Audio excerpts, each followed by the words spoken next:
기도하겠습니다. 사랑과 은혜가 많으신 아버지 하나님, 주님의 은혜에 감사와 찬양을 드립니다.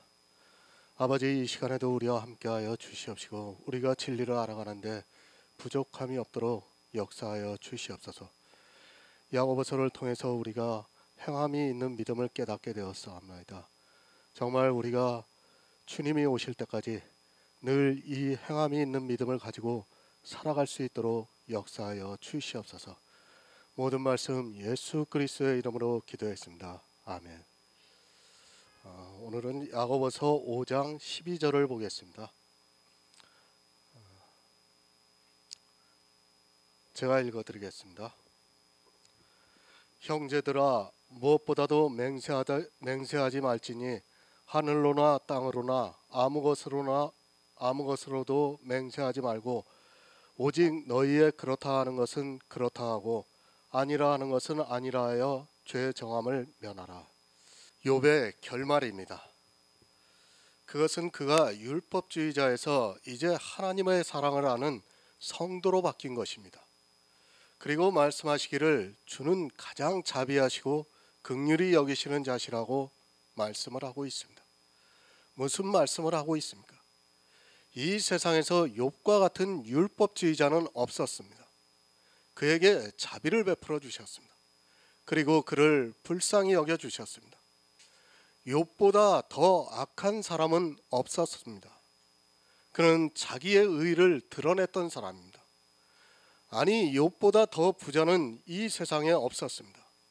그런 부자인 욥에게 하나님께서는 자비를 베풀어 주시고 또 긍휼히 여겨 주셨다고 말씀을 하고 있습니다. 이제 욥에 대한 말씀이 좀 이해가 되시겠습니까? 욥은 의인이 아닙니다. 가장 악한 자입니다. 자기의 의를 드러내면서도 자기가 행한 행위를 이야기하면서도 하나님의 공평한 저울에 달려보겠다고 말을 했습니다.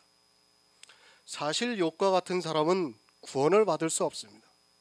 그런 욥에게 하나님께서는 자비를 베풀어 주시고 또 긍휼히 여겨 주셨습니다. 사도 바울의 고백입니다. 그 역시도 자기를 죄인 중에 괴수라고 말하고 있습니다. 그러면서 뭐라고 합니까? 내가 흠없는 율법의 의를 가졌었다고 말하고 있습니다. 그런 자기를 구원해 주시는 하나님께 감사하고 있습니다. 사람들이 성경을 오해하고 있습니다.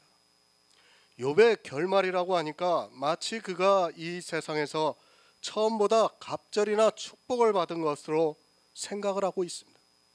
그것이 아니라 욥은 구원을 받을 수 없는 사람이었습니다. 주님이 누구를 만나러 오셨습니까? 내가 의인을 부르러 온 것이 아니요 죄인을 불러 회개시키러 왔다고 말씀을 하고 있습니다. 욥은 죄인이 아닙니다. 그의 고백을 들어보아서 알겠지만 욥은 하나님이 만나시지도 부르시지도 않을 사람입니다. 그러나 그가 끝까지 하나님에 대한 자기의 순전함을 이야기하니까 하나님께서 나타나셔서 욥을 회개하게 하셨습니다.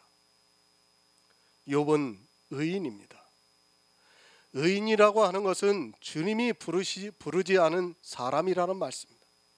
그런데 하나님께서는 가장 자비하시고 긍휼히 여기시는 분이시라서 욥과 같은 사람도 인내를 해서 회개할 수 있게 하셨다는 말씀입니다. 욥은 자기의 의를 주장했기 때문에 주님께서 부르시지 않을 사람입니다. 그러나 악한 사람이지만 하나님께서는 가장 자비하시고 긍휼히 여기시는 분이라서 그 결말에 회개를 할 수 있게 하셨다는 말씀입니다. 왜 이 말씀을 하고 있습니까? 들으라 부한 자들아, 그 부한 자들에게 가르쳐주는 말씀입니다. 이 세상에서 가장 부자였던 욥도 인내를 해서 회개를 했다는 것을 가르쳐주고 있는 말씀입니다. 부자가 천국에 들어가기가 낙타가 바늘기로 들어가는 것보다 더 어려운데 하나님께서는 가장 자비하시고 긍휼히 여기시는 분이라서 욥과 같은 부자도 회개를 했다는 말씀입니다. 부자 되지 마시기 바랍니다. 욥은 예표입니다. 이 시대 부자들에게 욕과 같이 하시겠다는 것이 절대로 아닙니다. 이제는 우리가 그런 예표를 통해서 성령의 감동을 받으면 되는 그런 시대입니다. 그런데도 욥과 같이 부자가 되려고 하다가는 이제는 회개할 수 있는 기회가 없다는 것을 역설적으로 가르쳐주고 있는 말씀이기도 합니다. 성경은 참으로 오묘합니다. 사람들은 욥의 결말을 육적으로만 생각하고 있습니다. 주님께서 욥과 같은 의인을 부르지 않겠다고 하셨습니다. 하지만 하나님께서는 가장 자비하시고 또 긍휼이 많으신 분이라서 이 세상 이성으로는 가장 의로운 사람, 그러나 성경적으로는 가장 악한 욥을 회개할 수 있게 하셨습니다. 그렇다고 해서 이 시대 역시 욥과 같은 사람을 회개하게 해주신다는 것이 아닙니다. 이제는 결말을 보았습니다. 성경을 보고도 깨닫지 못하면 어쩔 수 없습니다. 성경의 수많은 예표들을 통해서 주는 가장 자비하시고 긍휼이 많으신 분이라는 것을 가르쳐 주셨는데도 악을 행하고 있다면 이제 구원을 받을 수 없습니다. 성경을 바로 알고 욥의 결말을 아는 성도는 절대로 부자가 되지 않을 것이라고 믿고 있습니다. 새 번역을 보겠습니다. 나의 형제 자매 여러분, 무엇보다도 맹세하지 마십시오. 하늘이나 땅이나 그 밖에 무엇을 두고도 맹세하지 마십시오. 다만 예 해야 할 경우에는 오직 예라고만 하고 아니요 해야 할 경우에는 오직 아니요라고만 하십시오. 그렇게 해야 여러분은 심판을 받지 않을 것입니다. 히브리서 6장 13절을 보겠습니다. 신약성경 258쪽입니다. 히브리서 6장 13절입니다.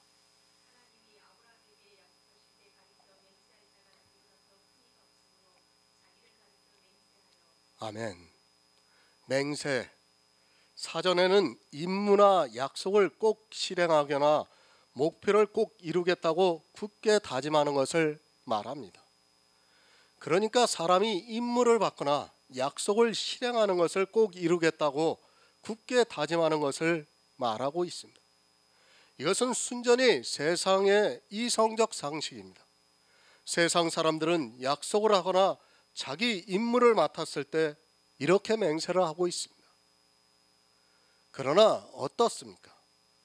물론 그 임무를 충실히 행하는 사람도 있고 반드시 약속을 지키는 사람도 간혹 가다가 있습니다. 그것이 전혀 없다는 것이 아닙니다. 세상을 살다 보면 아주 작은 일에 대해서 그렇게 약속을 지키는 사람들이 있습니다. 하지만 그것을 알아야 합니다. 성경이 무엇이라고 말씀을 하고 있습니까? 늘 말씀드리지만 이 세상의 이성으로 성경을 보려고 하지 마시기 바랍니다. 성경에서 어떻게 말씀을 하고 있는가를 알면 이 맹세라는 사전적인 뜻도 쉽게 이해할 수가 있습니다. 성경에서 누가 맹세를 하고 또 누가 그것을 지키는가를 바로 알아야 합니다. 그러나 사람들은 그런 사전적인 뜻만을 생각하고 있습니다. 사전적인 뜻을 분명히 알아야 합니다. 그것이 나쁘다는 것이 절대로 아닙니다. 그러나 그 사전적인 뜻을 알았다면 성경에서 맹세를 어떻게 말씀하고 있는가를 또한 바로 알고 있다면 맹세에 대해서 바로 정립할 수 있습니다. 사람들은 맹세하기를 좋아하고 있고 자기가 그 맹세한 것을 이루었을 때는 자기 자신에 대해서 상상 이상으로 만족을 누리고 있습니다.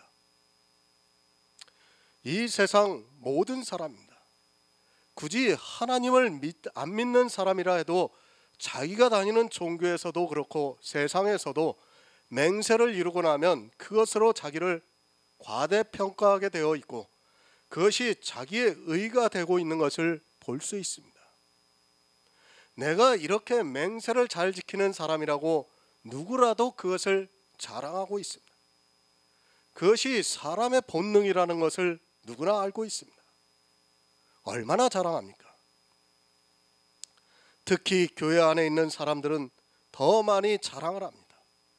성경은 우리에게 육체를 자랑하지 말라고 하는데 교회 안에 있는 사람들은 자기들이 한 맹세를 이루고 나면 그것을 간증이라고 하면서 자랑을 많이 하고 있습니다. 그런 자랑을 듣고 또 다른 사람들이 자기도 자랑하고 싶어서 맹세를 하고 그것을 이루려고 애를 쓰고 있습니다. 맹세의 사전적인 뜻입니다. 그것을 사람이 하고 또 그것을 이루고 나면 사람들은 이 세상에서 자기가 그렇게 살았다는 것을 자랑하고 있습니다. 심지어는 어느 목사가 간증을 하는데 자기가 이렇게 살기로 했는데 그렇게 살아서 너무 기쁘다는 말을 하고 있습니다. 제가 그 간증 내용을 오래가 돼서 이제 다 기억을 못 하는데 아무튼 의롭게 살기 위해서 자기가 평생을 목사로서 그렇게 살았는데 그렇게 살았다고 하면서 그 CBS 새롭게 하소서 아시죠? 거기에 나와서 간증을 하더라고요. 참 안타깝습니다. 그런 분들을 볼 때마다. 우리는 맹세에 대해서 이루려고 해서는 안 돼요. 그리고 또 맹세를 해서도 안 됩니다. 그러나 사단은 그런 사람들을 세워놓고 맹세를 이루게 만들어 놓고 있습니다. 그러니까 사람들이 나도 이렇게 하면 될 수 있구나 하는 것을 그런 생각을 가지게 된다는 말씀입니다. 거기에 다 사람들이 넘어가고 있다고 보면 맞습니다. 하나님을 믿는 사람이라고 할 수 없습니다. 성경을 알고 있고 하나님을 믿는 사람이라고 하면 그것까지도 우리는 자랑을 해서는 안 되고 자기가 목사로서 그렇게 산 것을 자랑하는 것은 한마디로 사단에게 미혹을 당했다는 것입니다. 하지만 진리가 없는 그저 성경을 문자적으로 알고 이 세상 학문으로 공부를 해서 직업으로 그 일을 하고 있는 사람은 자기가 무엇을 자랑하고 있는 줄을 모르고 있고 그것을 해서는 안 된다는 것 또한 모르고 있습니다. 하나님이 아브라함에게 약속을 하시고 맹세하셨습니다. 그때 자기보다 더 큰 이가 없으므로 자기를 가리켜 맹세를 하셨다고 말씀을 하고 있습니다. 이것이 성경에서 말씀을 하고 있는 맹세의 기초라는 것을 바로 알아야 합니다. 맹세를 할 때는 가장 큰 자가 작은 자들을 위해서 하는 것이 맹세라는 말씀입니다. 왜 그런가를 알아야 합니다. 사람들은 그렇게 생각합니다. 자기가 맹세를 하면 그것을 이룰 수 있다고 생각하고 있습니다. 물론 맹세에 따라 어느 사람은 그것을 실제 이루고 있습니다. 그것이 거짓이 아니라는 말씀입니다. 분명히 작은 자도 큰 자에게 맹세를 하고 그것을 이루고 있습니다. 그런 세상의 맹세를 교회 안에 있는 사람들이 그대로 받아들이고 있습니다. 하지만 알아야 합니다. 맹세라는 것은 누가 이루는가를 알고 있어야 합니다. 왜 성경에서 하나님께서 아브라함에게 약속을 하시고 자기를 가리켜 맹세를 하셨는가 하면 그것을 이루실 수 있는 분이 하나님밖에는 없기 때문입니다. 오직 하나님 한 분만이 맹세를 이루실 수 있는 능력이 있으신 분이라는 말씀입니다. 약속에는 능력이 있어야 합니다. 우리가 그 어떤 약속을 하더라도 그것을 지킬 수 있는 능력이 있어야 합니다. 하지만 능력이 없으면 그 약속은 거짓이 되고 맙니다. 오늘 당장에는 능력이 나에게 있는 것 같아도 우리가 욥기를 보아서 잘 알겠지만 하루아침에 모든 것을 다 잃었습니다. 그는 자기가 그렇게 살기로 맹세했을지라도 아무것도 할 수 없는 처지가 되고 말았습니다. 인생의 능력입니다. 비단 욥뿐 아닙니다. 인생은 하루아침에 죽을 수도 있습니다.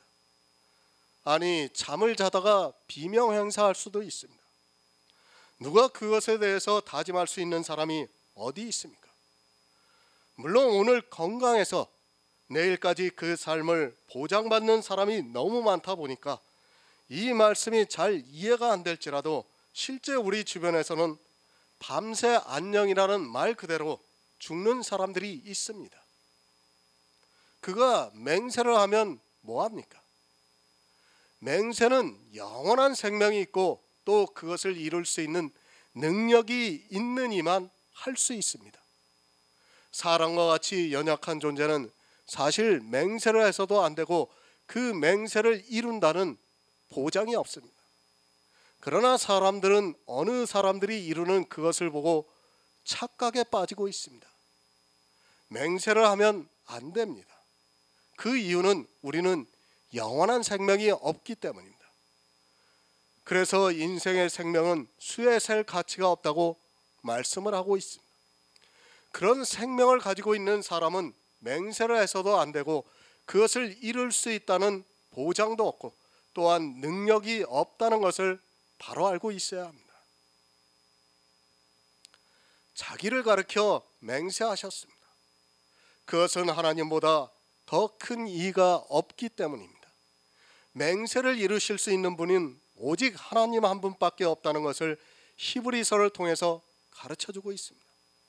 하지만 성경을 보고도 아니 맹세를 하지 말라는 말씀을 보고도 사람들은 현재 자기를 보면서 맹세를 하고 있고 사단은 교회 안에서 실제 그 맹세를 이루는 사람들을 만들어 놓고 그들을 통해서 사망에 빠뜨리고 있습니다. 히브리서 6장 17절을 보겠습니다. 신약성경 358쪽입니다.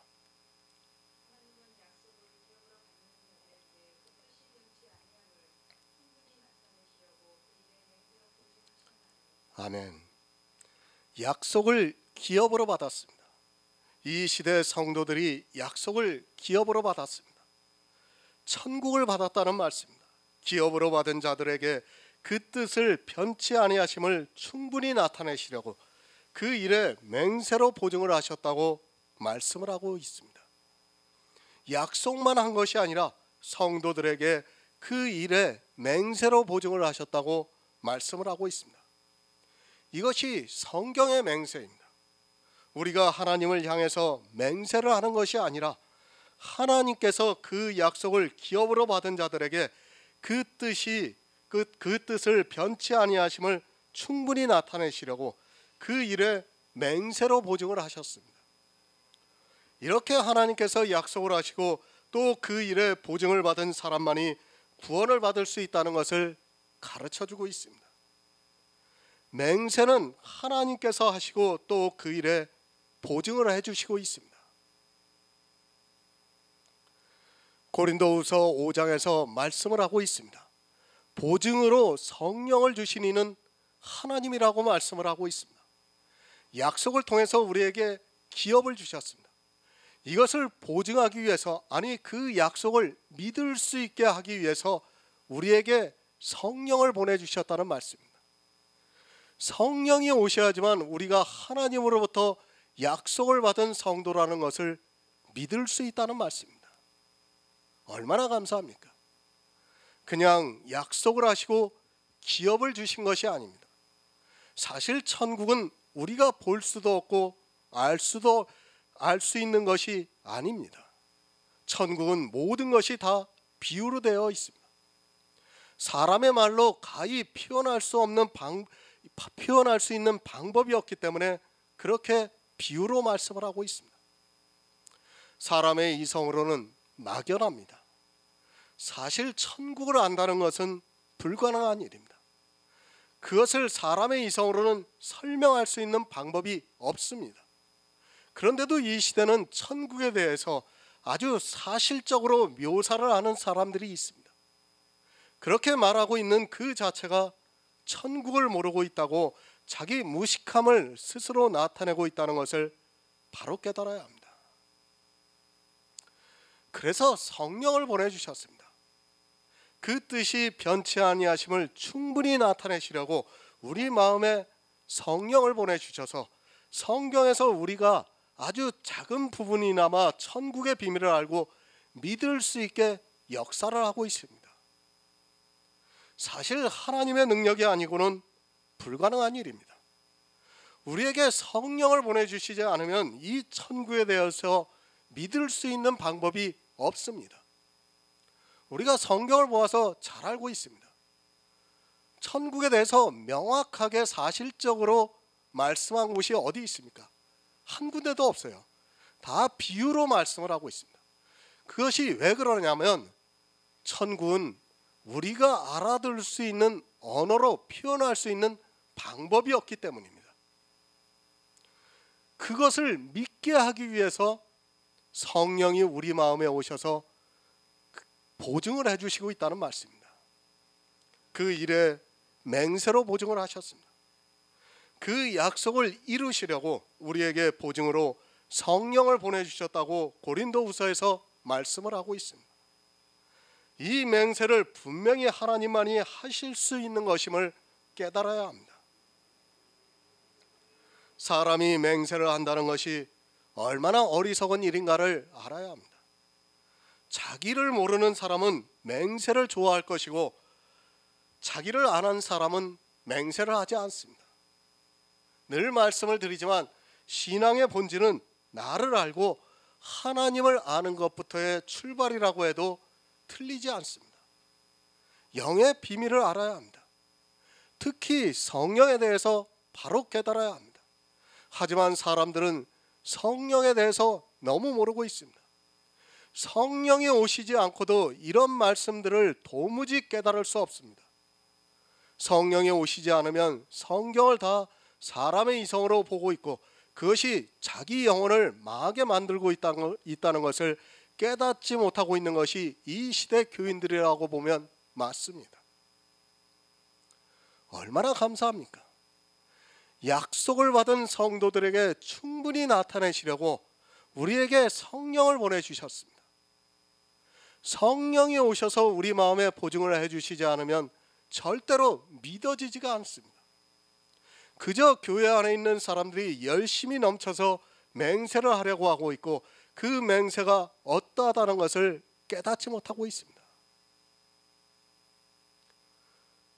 예레미야 5장 1에서 2절을 보겠습니다. 구약성경 1057쪽입니다. 예레미야 5장 1에서 2절입니다.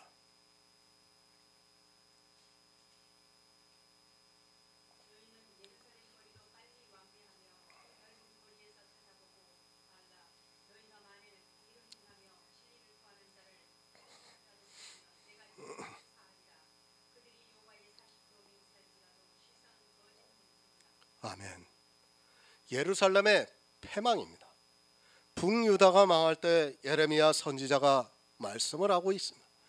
너희는 예루살렘 거리로 빨리 왕래하며 그 넓은 거리에서 찾아보고 알라. 너희가 만일 공의를 행하며 진리를 구하는 자를 한 사람이라도 찾으면 내가 이 성을 살이라고 말씀을 하고 있습니다. 잘 이해하시기 바랍니다. 이스라엘에 얼마나 많은 사람들이 있습니까? 그런데 한 사람도 공의를 구하고 진리를 구하는 자가 없었다고 말씀을 하고 있습니다. 이 시대에 우리나라가 안 망하고 있습니까? 겉으로 보는 나라는 안 망하고 있을지 몰라도 에레미야 시대와 같다는 것을 알아야 합니다.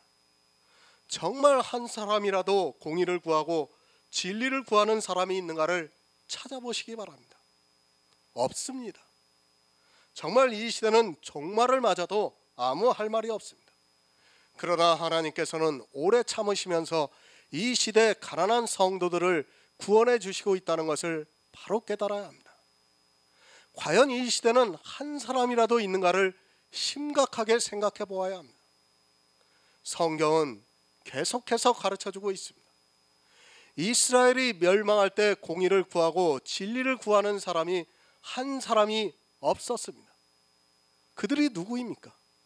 하나님을 믿는 선민이었습니다. 그리고 나름대로는 하나님을 아주 잘 믿고 있다고 자부를 했던 사람들이었습니다. 이들만 그랬습니까? 노아의 홍수 때도 다 악한 자들만 있었습니다. 소돔과 고모라의 멸망 때는 어땠습니까? 의인 10명만 있었어도 그 성을 멸망시키지 않겠다고 하셨습니다. 그리고 이스라엘이 애굽에서 나와 가나안에 들어갈 때는 어땠습니까?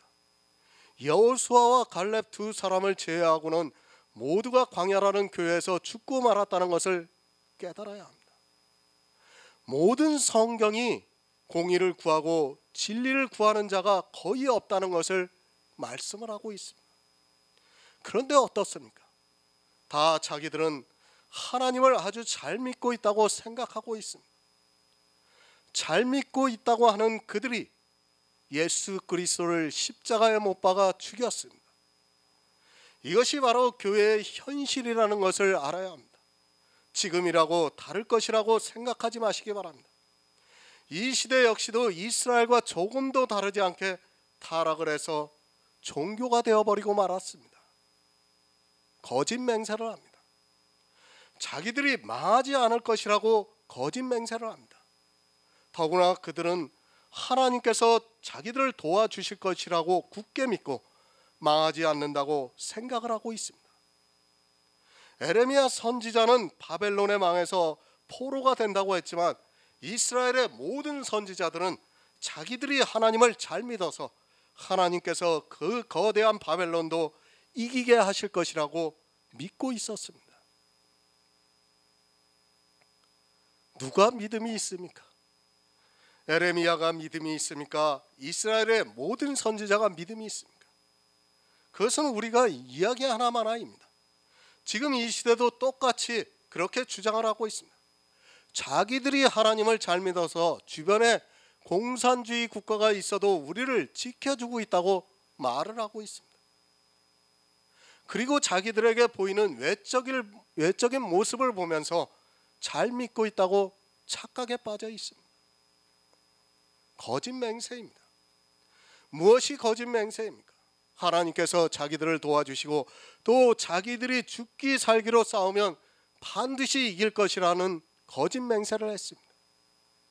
전쟁에서 이기고 지는 것은 하나님의 뜻인데도 이스라엘의 제사장들은 거짓 맹세를 하면서 백성들을 안심시켰고 그들은 결국 바벨론의 멸망을 당하고 포로가 되어 끌려가고 말았습니다. 이 시대도 마찬가지입니다. 예수 그리스도의 이름으로 거짓 맹세를 하고 있습니다. 천국에 들어간다고 하면서 그들은 율법에 깊이 빠져 있는 것을 볼 수 있습니다.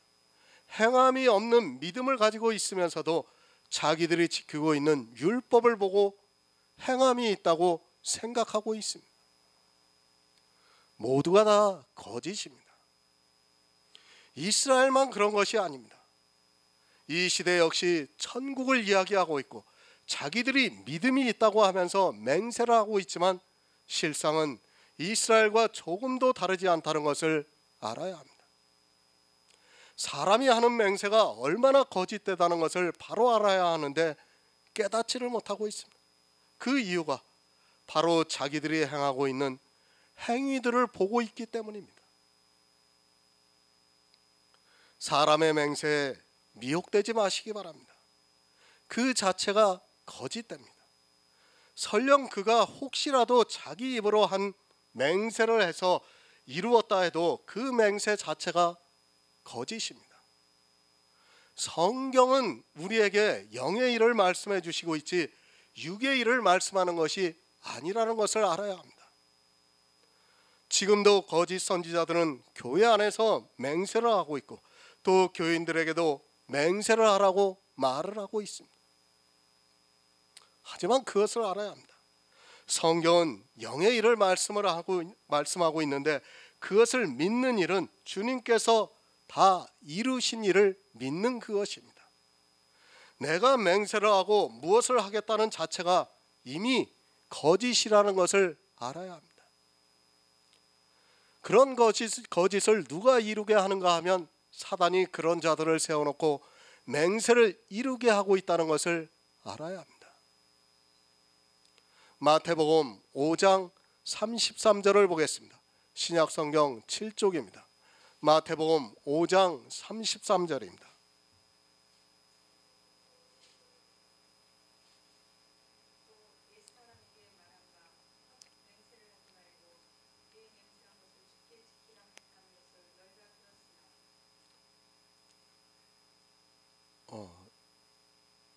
한 절 더 읽으세요.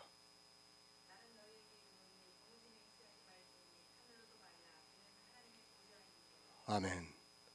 이스라엘은 맹세하기를 좋아했습니다. 그것을 구약에서는 서원이라고 합니다.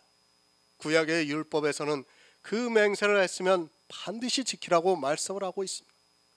그런데 이스라엘은 자기들을 맹세를 하거나 서원을 하면 그것을 반드시 지키려고 했습니다.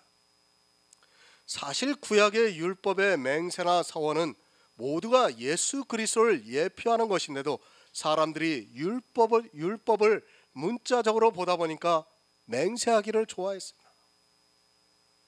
왜 맹세를 하지 말라고 말씀하셨습니까?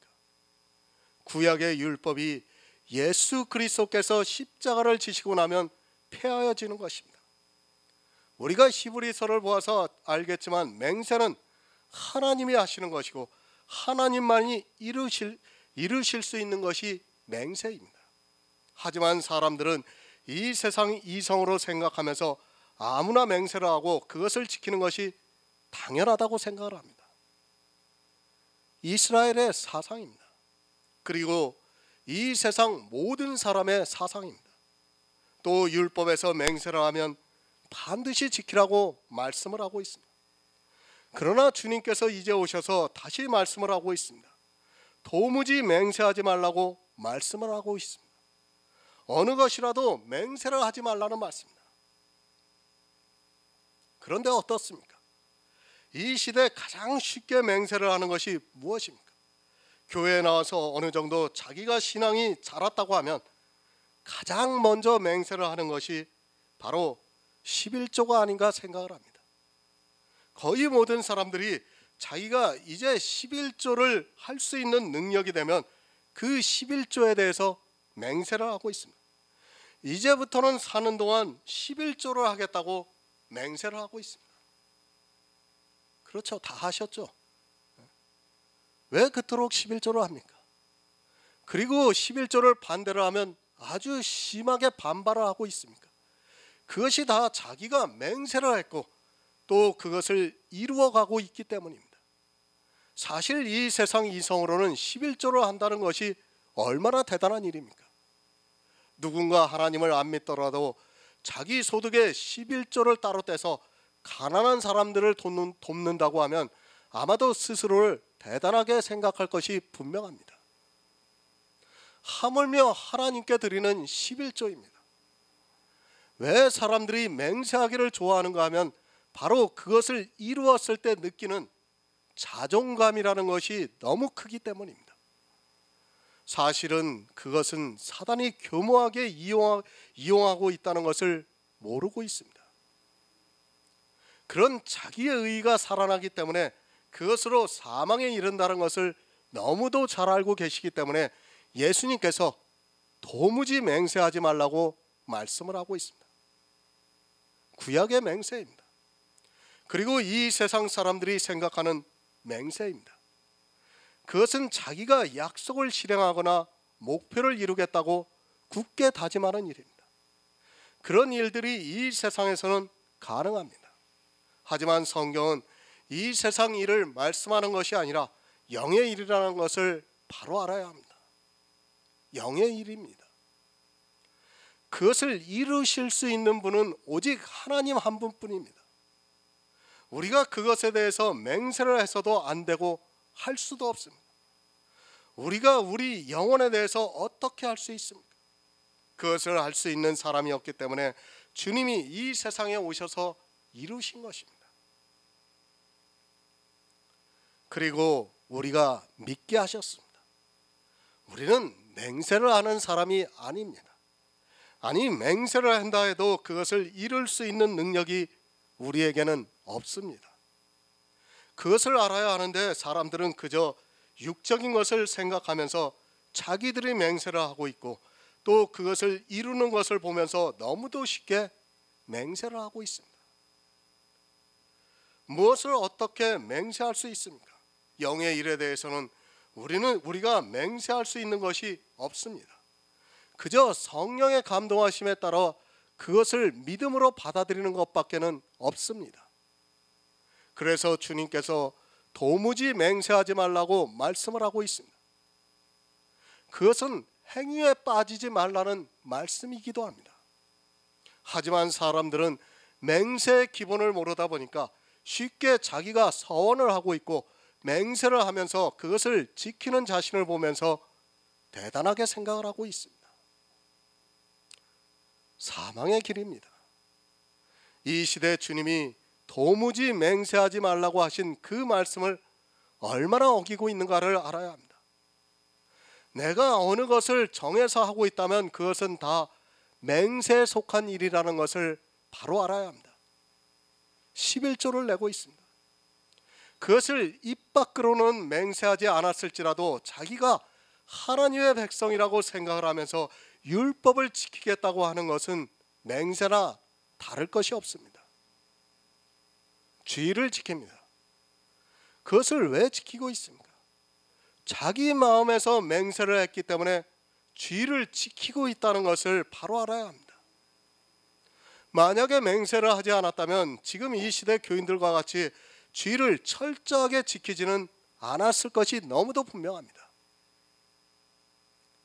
이스라엘이 왜 안식일을 그토록 철저하게 지켰습니까?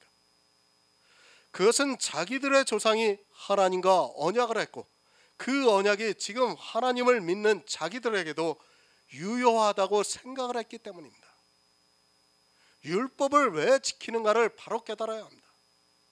자기 마음에서 이미 맹세를 했기 때문에 지키고 있습니다. 그렇지 않습니까?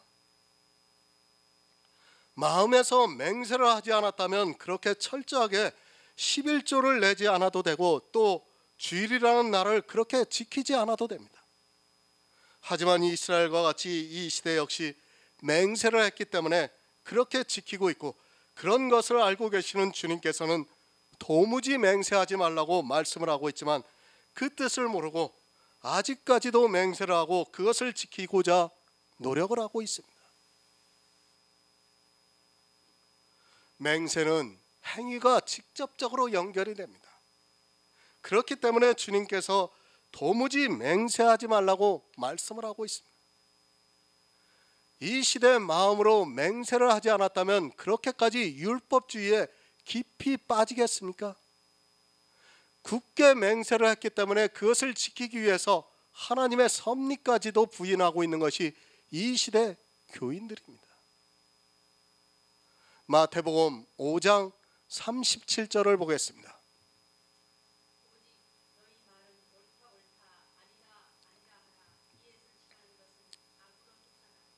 아멘. 우리는 맹세하는 자가 아닙니다. 그것을 다시 말씀드리지만 영의 일에서는 우리가 해야 할 일이 없기 때문입니다. 영의 일을 모르는 육체로 사는 사람은 자기가 해야 하는 일이 있기 때문에 교회 안에서 수도 없이 많은 것을 맹세하고 있고 그것을 그들의 행위로 나타내고 있습니다. 하지만 성도는 어떻습니까? 영의 일을 알기 때문에 맹세를 하지 않습니다. 영의 일을 내가 맹세할 수 있는 것이 아니라 그것을 알았을 때 옳다 옳다 하고 또 아니라 아니라 하는 것입니다. 그것이 아니라 자기가 무엇을 하려고 맹세를 하는 순간 그것이 다 악으로 쫓아난다고 말씀을 하고 있습니다. 전부 다 악이에요. 내가 맹세를 이루고 나면 그것을 맹세를 하고 나면 그것을 행위로 해야 될 거 아닙니까? 그러면 그게 뭡니까? 다 악이 되는 거예요. 지금 주님께서 그것을 말씀하고 있는 거예요. 내가 하나님을 위해서 일을 했을지라도 그것이 악이 된다는 것을 분명히 우리는 알고 있어야 됩니다. 악이라는 말씀입니다.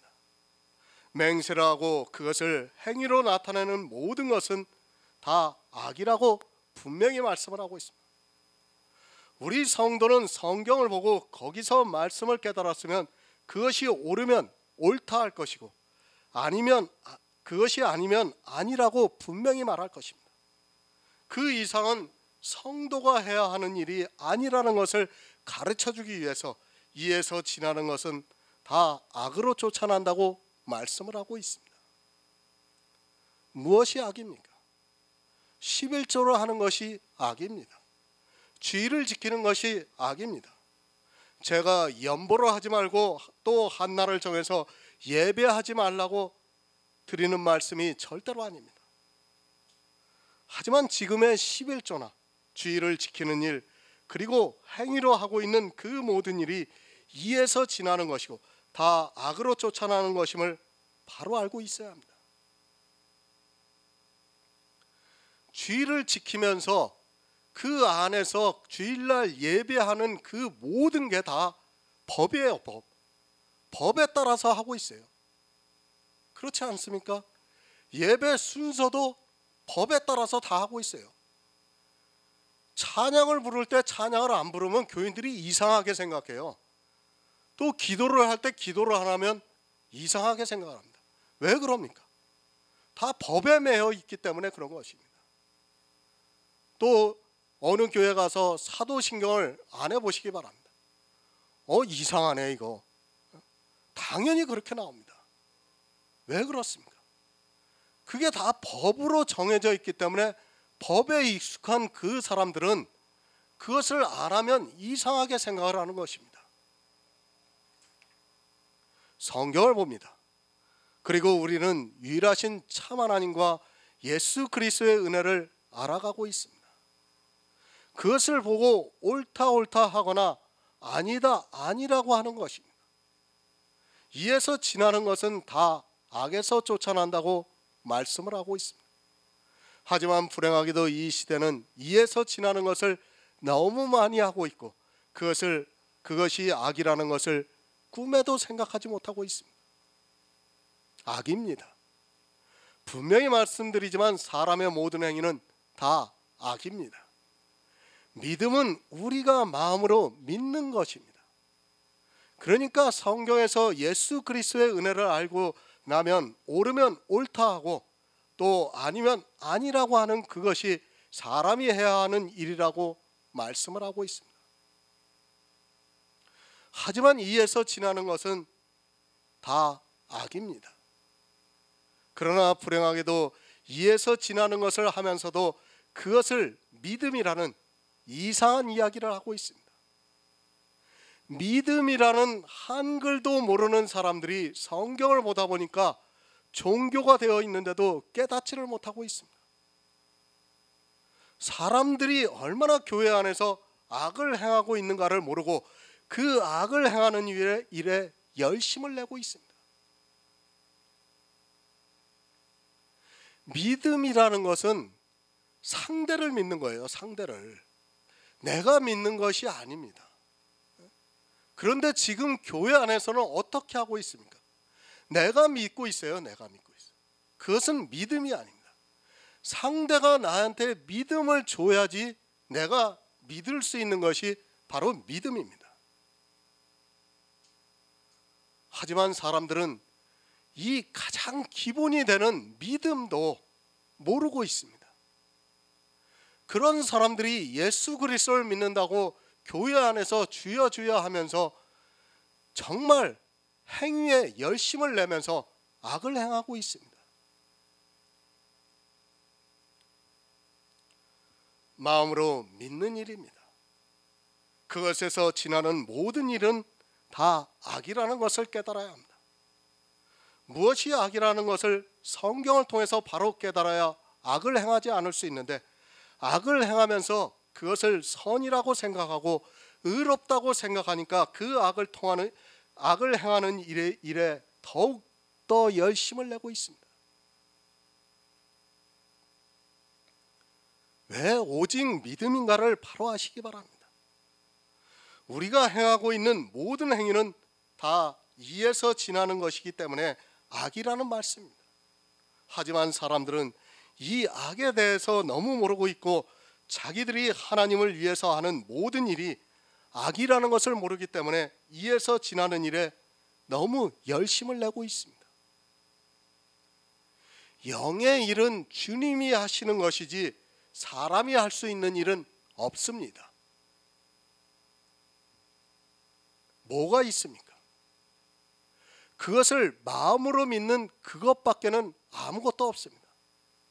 우리가 해야 할 일이 있다면 예수 그리스도의 십자가는 거치는 것이 된다는 것을 알아야 합니다. 교회 안에서 행하고 있는 모든 행위가 다 이에서 지나는 일을 하게 하기 위해서 악을 행하고 있다는 것을 깨달아야 합니다. 이런 말씀을 드리면 그럼 우리는 아무것도 안 해도 되겠네 하면서 비웃으려고 합니다. 안 해도 됩니다. 이것이 성경적인 정의예요. 그러나 주님께서 우리에게 부탁하신 일이 있습니다. 그것은 이 세상에 나가서 그들에게 복음을 전하고 그들이 예수를 믿어 천국에 갈 수 있게 전도에 미련한 일을 하는 것입니다. 분명히 주님께서 우리에게 부탁하셨을지라도 그 일을 하기 위해서 맹세를 하는 일을 해서는 안 됩니다. 주님의 부탁이기 때문에 우리 성도는 마땅히 그 일을 해야 합니다. 복음을 위해서 11조를 합니까? 예수 그리스도를 전하기 위해서 주일이라는 날을 만들었습니까? 그것이 아무리 주의 복음을 전하기 위해서 하는 일이라 할지라도 옳다 아니라 하는 이에서 지나는 것이기 때문에 악이라는 것을 알아야 합니다. 이에서 지나지 않고도 얼마든지 예수 그리스도의 복음을 전할 수 있는데 이 시대는 악해서 악한 일만 하고 있습니다. 지금 이 시대 교회들을 보시기 바랍니다. 그들이 11조를 왜 강조를 하고 있습니까? 무엇 때문에 강조를 합니까? 전도를 하고 선교를 한다는 명목 아래 강조를 하고 있습니다.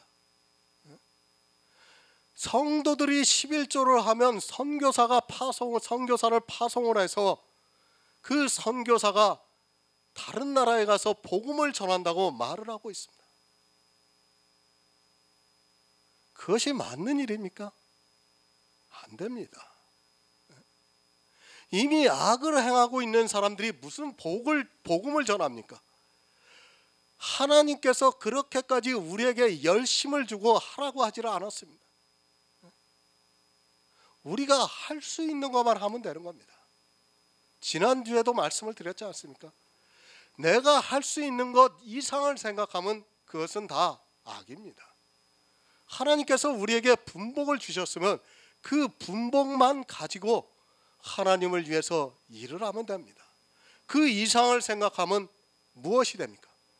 그게 다 자기의 의가 되어 있습니다. 그리고 그것이 결국에는 악이 되는 것입니다.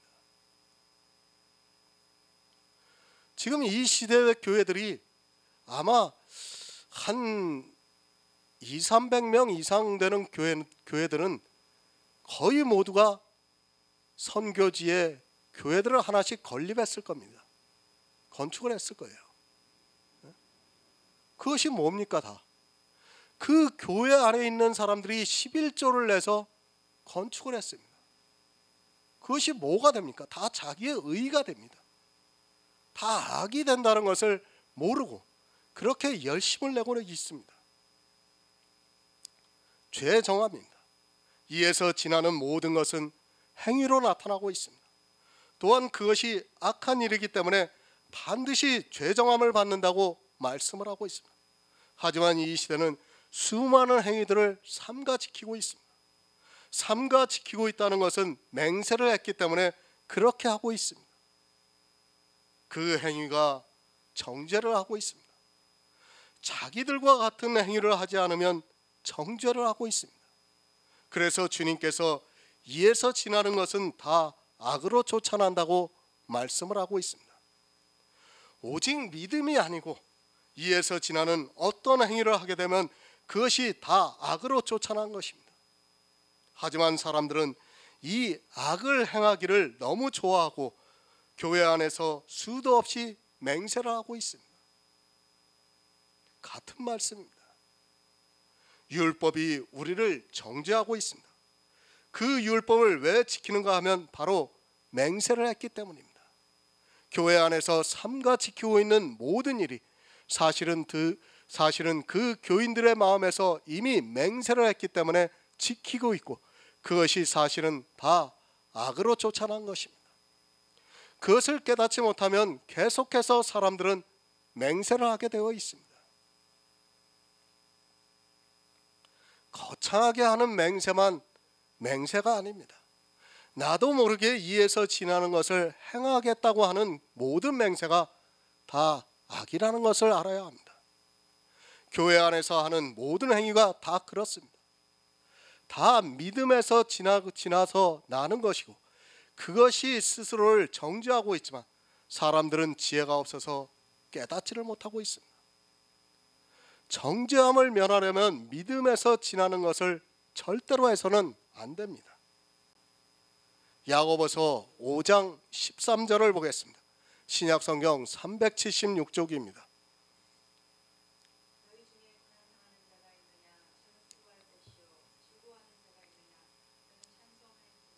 아멘. 새 번역을 보겠습니다. 여러분 가운데 고난을 받는 사람이 있습니까? 그런 사람은 기도하십시오. 즐거운 사람이 있습니까? 그런 사람은 찬송하십시오. 너희 중에 고난을 당하는 자가 있느냐? 저는 기도하라고 말씀을 하고 있습니다. 그리고 즐거워하는 자가 있느냐? 저는 찬송을 하라고 말씀을 하고 있습니다. 인생 중에 고난을 안 당하는 사람이 있습니까? 그리고 즐거워하지 않는 사람이 있습니까? 어느 때는 정말 살기 싫을 정도로 고난 가운데서 살아가고 있고 어느 때는 너무 기뻐서 주체하지 못하고 있습니다. 교회 안에서 착각하고 있는 사람들이 있습니다. 고난이라고 하니까 육적으로 고난을 당하는 것을 생각하고 있습니다. 그리고 자기가 당한 고난에 대해서 그것을 어떻게 이겨내서 지금은 즐거워하고 있다고 하면서 간증을 하고 있는 사람들이 있습니다. 이 간증이라는 것이 정말 사람들이 피는 담배와 같이 백해무익한 것인데 간증을 좋아하는 사람은 마치 니코틴에 중독이 된 것 같이 이야기를 하고 있습니다. 간증은 니코틴과 같습니다. 담배를 피우는 사람들은 그 한가치를 물고 깊이 빨아들이면서 당장 느끼는 그 기분을 떨쳐버리지를 못하고 있습니다. 담배를 피울 때는 그 기분이 너무 좋아서 아무것도 생각이 나지 않습니다. 그러나 그 담배가 얼마나 백해무익하다는 것을 알고 있습니다. 마찬가지로 이 시대 교회 안에서 하고 있는 간증이라는 것이 그렇다는 것을 알아야 합니다. 간증이 무엇입니까? 자기를 자랑하는 것이 간증입니다.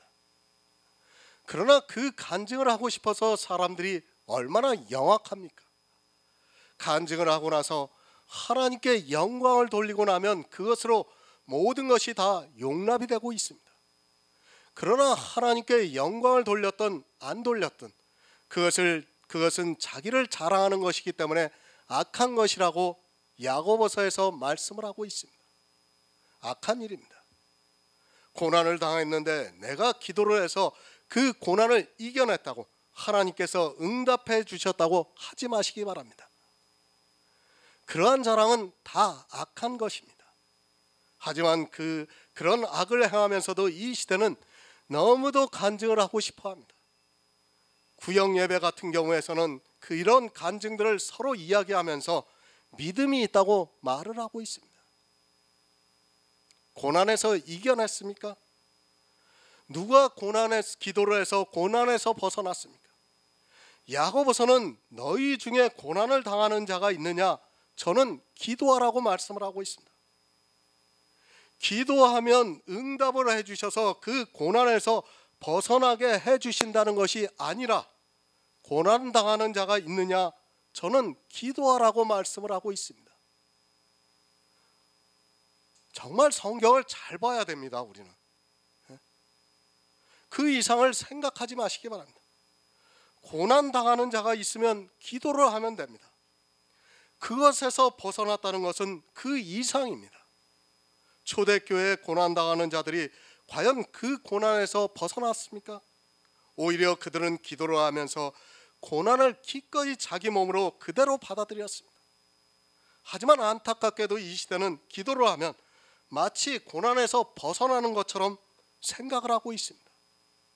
디모데후서 1장 8절을 보겠습니다. 신약성경 343쪽입니다. 디모데후서 1장 8절입니다.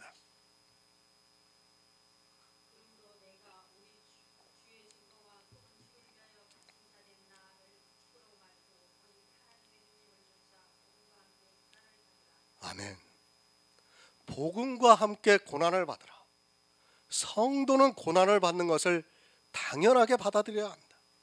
하지만 이 시대는 고난을 받으려고 하지 않고 그 고난을 기도로 해서 벗어나려고 밤새 눈물을 흘리면서 기도를 하고 있습니다. 그것은 기도를 하는 것이 아니라 자기 한풀이를 하는 것을 기도의 형식을 빌리고 있을 뿐입니다. 고난을 벗어나려고 하지 마시기 바랍니다. 그 자체가 악한 일입니다. 성경은 분명히 우리에게 고난을 받으라고 말씀을 하고 있는데 이 시대는 고난을 받으면 그것에서 벗어나려고만 합니다. 그들이 복음과 함께 고난을 받으면 당연히 받아들이고 있겠지만 그저 종교인으로서 이 세상 사람들과 같은 고난을 받으니까 그것에서 벗어나려고 하나님께 기도를 하고 있습니다. 어리석은 일입니다. 어느 누구가 고난을 기도에서 벗어났다고 말씀하고 있습니까? 기본이 되는 이런 성경을 모르다 보니까 사람들이 자기 육체의 고난을 당하는 것을 이기기 위해서 기도를 하고 있습니다. 복음과 함께 고난을 당하는 성도는 그것을 받고 있습니다. 그러나 복음이 없는 자는 어떻습니까? 그것을 받으려고 하지 않고 그것에서 벗어나거나 이기려고 기도를 하고 있습니다. 어느 정도 기도를 하는가 하면 그 고난에서 벗어날 때까지 하나님께 기도를 하고 있습니다. 그 기도의 응답을 누가 들어주겠습니까? 하나님께서 들어주시는 것이 아니라 사단이 들어줌으로 해서 그 영혼이 그것을 자라게 만들고 악에 빠지게 만들고 있습니다. 고난 받아야 합니다. 이것은 지극히 당연한 일입니다. 어느 사람이 자기가 구하는 것을 얻기 위해서 얼마나 고난의 세월을 보내고 있습니까? 지금은 거의 사라지고 있지만 사법고시에 합격을 하기 위해서 그들이 얼마나 큰 고난을 당하면서 공부를 하고 있습니까? 심지어는 몇 번씩 떨어지면서 기어이 그것에 합격을 하기 위해서 지금 당하는 고난을 기꺼이 참고 있습니다. 그것이 이 세상입니다. 하지만 성경에서는 그렇게 말씀을 하고 있지 않습니다. 복음과 함께 고난을 당하면 기꺼이 받으라고 말씀을 하고 있습니다. 벗어나려고 기도를 하는 것이 아니라 그 고난 중에서도 나를 구원해 달라는 기도를 하라는 말씀입니다. 성도와 가라지의 차이입니다. 이 고난 한 가지만 보아도 성도는 기도를 하면서 그것을 받고 있지만 가라지는 그 고난에서 벗어나기 위해서 기도를 하고 있습니다. 그리고 뭐라고 합니까? 기도에 대해서 나오는 책들 보면 뭐라고 합니까? 응답받을 때까지 기도하라고 합니다. 아주 그런 책들이 베스트셀러입니다. 그것이 얼마나 성경적으로 잘못된 것인가를 모르고 그렇게 응답받을 때까지 기도하라고 사단이 미혹을 하고 있습니다. 만약에 고난에서 벗어나는 것이 맞는다면 야고보는 분명히 너희 중에 고난을 당하는 자가 있느냐? 그는 기도할 것이요 하나님께서 그 기도를 들어주시고 고난에서 벗어나게 해주실 것이라고 기록을 했어야 맞습니다. 그렇지 않습니까? 그러나 성경을 보시기 바랍니다. 고난을 받으라고 말씀을 하고 있지 그 고난에서 벗어나라고 말씀을 하고 있지 않습니다. 당연히 천국이라는 어마어마한 선물을 은혜로 받았으면 이 세상에서 당하는 고난은 기꺼이 받아들여야 합니다. 하지만 이 시대 교회는 고난이라는 것을 모르고 있습니다. 누가 고난을 줄 수 있습니까? 심지어는 정치인들까지 교회의 눈치를 보고 있는 것이 사실입니다. 그런 그들이 고난을 받는다는 것은 사실 상상할 수 있는 일이 아닙니다. 고난을 받아야 하는 그들이 오히려 다른 사람들에게 고난을 주고 있는 것이 사실입니다. 종교의 자유라는 명목 아래서 자기들이 누리는 것을 마음껏 누리고 오히려 세상 사람들에게 고난을 주고 있습니다. 얼마나 열심인들입니까? 저희 집도 빌라라서 아주 그냥 저 글 쓰다 보면 하루에도 한 번씩은 띵동띵동 하고 문 두드리고 하는 사람들이 얼마나 많은지 몰라요. 자기들이 뭘 하는지도 모르고 그렇게 하고 있는 거예요. 정말 그런 것이 얼마나 악한 일인가를 모르고 오히려 사람들을 고난을 주고 있지 않습니까? 얼마나 귀찮게 하는 일이에요 그게. 정말 저 글 쓰다가 집중돼 가지고 막 한참 쓰고 있는데 띵동띵동 해가지고 나가서 그 말하면 얼마나 화가 나는지 참을 수가 없어요. 정말 그 사람들이 진리를 알고 저렇게 한다면 진리를 아는 사람은 그렇게 하지도 않습니다. 전도를 그렇게 하는 거 아니에요. 그러니까 전도하는 것도 모르니까 성경에서, 그러니까 그렇게 남들한테 고통을 주면서도 자기들은 그것이 하나님을 위하는 일이라고 아주 당연하게 생각하고 있습니다. 그것은 종교의 자유가 아니라 종교의 폭거입니다. 폭거. 그것을 알아야 합니다. 너희 중에 고난을 당하는 자가 있느냐? 저는 기도할 것이라고 말씀을 하고 있습니다. 기도하면 모두가 응답을 받는다는 것은 그 잘못된 생각에서 이런 말씀을 보고도 자기들 마음대로 성경을 이해하려고 하고 있습니다. 기도하면 응답이라는 단어가 저절로 떠오르고 있는 것이 이 시대 교인들의 생각입니다. 그러니까 야고보서를 보고 어떻게 말합니까? 기도하라고 하시지 않느냐? 그러면 기도하면 응답해 주신다. 이렇게 이야기를 하는 겁니다.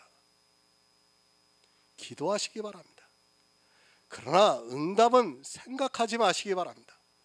이 세상보다 더 귀한 천국을 얻었는데 무엇이 더 필요하겠습니까? 복음과 함께 고난을 당하면 오히려 기뻐해야 하는데 그 고난을 위해서 응답을 받으려고 하고 있습니다. 심지어는 자기들에게 육체적으로 치료가 불가능한 병이 들었으면 그것을 받아들여야 하는 사람들이 그것을 고난이라고 생각하면서 그것을 고치기 위해서 기도를 하고 있습니다. 고난을 받아야 합니다. 성도와 가라지는 다릅니다. 교회 안에 있다고 다 성도가 아닙니다. 정말 내 안에 복음이 있는 성도는 설령 자기가 죽을 병에 들렸다도 그것을 기꺼이 받아들입니다. 천국을 사모하고 있고 그곳만을 바라보고 살아가고 있는 성도라면 너무도 당연한 일이 아닙니까? 왜 그 병에서 고치겠다고 그러고 있습니까? 천국 가기 그렇게 원한다고 하면서 왜 병 고치려고 그렇게 노력을 합니까? 하루라도 빨리 가는 게 좋지 않습니까? 저는 솔직히 좋습니다. 오늘 밤이라도 저는 하나님께서 데려가시면 저는 더 감사합니다. 힘들어요. 복음 전하는 일. 쉬운 일이 아닙니다. 고난입니다. 왜 고난을 받아야 합니까? 그것은 자기 육체를 보고 있기 때문입니다. 영의 일을 생각하고 천국을 사모하고 있는 성도라면 자기에게 어떠한 고난이 오더라도 그것을 견딜 수 있습니다. 그리고 하나님께 기도를 하고 있습니다. 어떤 기도를 하는가 하면 자기 육체의 연약함으로 자기의 영의 일을 생각하지 못할까 하는 그런 기도를 하고 있습니다. 시편 34편 19절을 보겠습니다. 구약성경 826쪽입니다. 시편 34편 19절입니다.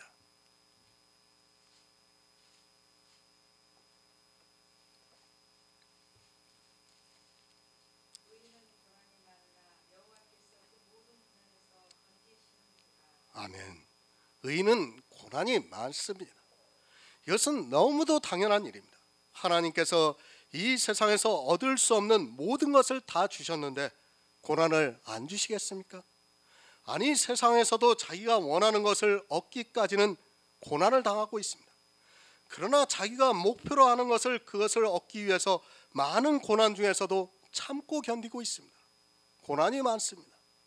아니, 평생 고난의 연속이라고 해도 틀린 말이 아닙니다. 고난이 없다면 그는 의인이 아니라고 해도 맞습니다. 분명히 성경에서 의인이 고난이 많다고 말씀을 하고 있습니다. 어느 정도 많은가 하면 자기 생명을 잃기까지 고난이 많습니다. 사실 초대교회의 성도들에게는 그런 고난이 왔고 그들은 기꺼이 받아들였습니다. 여호와께서 그 모든 고난에서 건져주십니다. 구약의 말씀을 보고 오해하지 마시기 바랍니다. 어떻게 건져주신다는 말씀입니까? 그 영혼을 구원해 주시겠다는 말씀입니다. 육적으로 당하는 고난을 해서 건져주시겠다는 것이 아니라 영혼을 구원해 주시겠다고 말씀을 하고 있습니다. 구약의 육은 우리의 영의 일이라는 것을 늘 생각하시기 바랍니다. 기도 응답이 아닙니다. 고난도 이 세상 사람들이 당하는 고난이 아닙니다. 어떤 사람들은 자기가 예수를 믿고 싶어서 교회에 나가려고 하는데 주변에서 많은 고난이 있었다고 하면서 그 고난을 이기고 자기가 이제는 마음 편하게 하나님을 위해서 일을 할 수 있다고 말합니다. 자기가 기도를 했는데 주님께서 자기 기도를 들어주셔서 이제는 주일도 지키고 11조를 낸다고 말을 하고 있습니다. 얼마나 웃기는 이야기입니까? 그런 것은 영적인 고난이 아닙니다. 육적인 고난입니다. 성경은 그런 육의 일을 말씀하는 것이 아니라 영의 일을 말씀하고 있습니다. 의인이 당하는 고난이 겨우 그런 종교 활동을 하는 것으로 당하고 있습니까? 그것이 아니라 교회 안에서 복음과 함께 고난을 당하고 있습니다. 복음과 함께입니다. 그것은 복음으로 고난을 받는다는 말씀입니다. 내가 예수를 전하려면 반드시 율법을 폐해야 합니다. 하지만 이 율법을 폐하면 어떻게 됩니까? 교회 안에 있는 다수의 율법주의자들로부터 고난을 당하게 되어 있습니다. 이런 고난을 당하면 거의 모든 사람들이 아주 쉽게 넘어지게 되어 있습니다. 1000만 명의 율법주의자가 있습니다. 그런데 나 혼자서 율법을 폐하라고 해보시기 바랍니다. 그가 교회 안에서 받을 고난은 상상을 초월하게 됩니다. 먼저 이단이라고 공격을 받게 됩니다. 유대인들에게 있어서 예수 그리스도는 아직까지도 이단에 불과하다는 것을 알아야 합니다. 그래서 성경에서 유대인들이 예수 그리스도를 이단의 괴수라고 말을 하고 있습니다. 먼저 이단이 됩니다. 다수의 율법주의자들에 의해서 율법을 폐하했다고 하면서 이단이라고 공격을 받게 됩니다. 아마 11조가 폐하여졌고 그것이 악이라는 그리스도의 편지의 말씀을 전해진다면 이단이나 정통이나 할 것 없이 모두가 다 이단이라고 공격할 것이 분명합니다. 의인은 고난이 많습니다. 자기 행위로 의인이 된 사람이 아니라 예수 그리스도의 은혜로 그 의로 의인이 된 사람은 거저 의를 얻었기 때문에 의를 얻으려고 하는 사람들에게 고난을 받는 것은 너무도 당연한 일입니다. 복음과 함께 고난을 받는 것을 말씀하는 것이지 이 세상에서 종교인으로서 고난을 받는 것을 말씀하는 것이 절대로 아닙니다. 성도와 종교인은 다릅니다. 성도는 고난을 받고 있습니다. 그러나 종교인은 자기가 기도를 해서 어떻게 하든지 그 고난에서 벗어나려고 합니다. 성도는 자기에게 오는 고난이 아무리 크다 해도 자기 영혼을 구원해 주실 것을 기도하고 있고, 종교인은 당장에 그 고난에서 벗어나려고 하나님께 기도를 하고 있습니다. 내가 성도인가 종교인인가를 생각해 보시기 바랍니다. 주님께서도 고난을 받으셨습니다. 그런데 성도가 그런 고난을 안 받으려고 한다는 자체가 잘못입니다. 나에게 어떠한 고난이 오더라도 성도는 그것을 받고 있습니다. 그 이유는 장차 우리에게 올 영광이 비교할 수 없기 때문입니다. 우리의 부활과 또 천국과는 비교할 수 없기 때문에 살아있을 때 당하는 그 고난에 대해서 담대하게 받아들이고 있습니다. 육적인 고난이 아닙니다. 주의를 누가 못 지키게 합니까? 11조를 못 내게 하고 있습니까? 내가 신앙생활을 열심히 하고 싶은데 그것을 방해하고 있습니까? 그런 것은 이 세상 사람들도 당하는 고난입니다. 이 세상 모든 종교에 가보시기 바랍니다. 그들도 같은 고난을 당했다고 이야기를 합니다. 그리고 기도를 해서 그 고난에서 벗어났다고 말합니다. 자기들이 잘 믿어서 그런 고난에서 벗어나게 해주셨다고 말하고 있습니다. 성도의 고난입니다. 그것은 복음과 함께 받는 고난입니다. 의인은 이런 고난이 많습니다. 그 이유는 이 세상은 거의 율법주의자들이기 때문입니다. 율법주의자들에게 율법을 폐하라는 복음이 가장 듣기 싫은 이야기입니다. 그래서 그 말을 들으면 화가 나고 분이 나고 참지를 못하고 성도들을 고난에 빠뜨리고 있습니다. 정말 율법주의자들은 자기들이 지키는 율법을 하지 말라고 하면 화부터 냅니다. 참지를 못해요. 참지를 못하기 때문에 예수 그리스도도 십자가에 못 박아 죽인 것입니다. 그들은 그렇게 할 수밖에 없었던 거예요. 하박국 3장 18절을 보겠습니다. 구약성경 1305쪽입니다. 구약성경 1305쪽 하박국 3장 18절입니다.